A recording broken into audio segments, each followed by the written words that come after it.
really good beginner go bag they talk a lot about as a 72-hour kit. That's a great way to go. You can buy them at most stores nowadays. And then if that's all you have, that's all you can start with, do it. No, but you've got no, no, no. I knew Scott was going to No. chime in on this. No. The number one killer in preparedness is buying one of those piece of garbage bags at the survival stores. The red bags. Because you think that's what you need. Right. 90% of it, you have no idea what it is. You don't know how to use it. Don't start with that bag. Get a nondescript bag. These are big, bright red bags. Get a nondescript bag, a gray bag, a blue bag. Like, I don't care. Go to Goodwill and get the cheapest bag. It could be a backpack, from your absolutely. And that's what it should be, is a backpack. Yep. Get a backpack. And you don't want to fill it with 30 pounds, 40 pounds worth of stuff. Start with your emergency rules.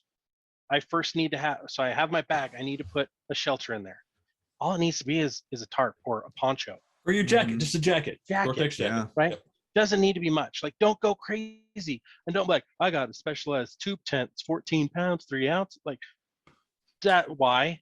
And you'll use it once and it'll get ruined. And just like Scott's saying, those kits are made to sell. They're cheap. Oh, look, all I can do this and feel prepared.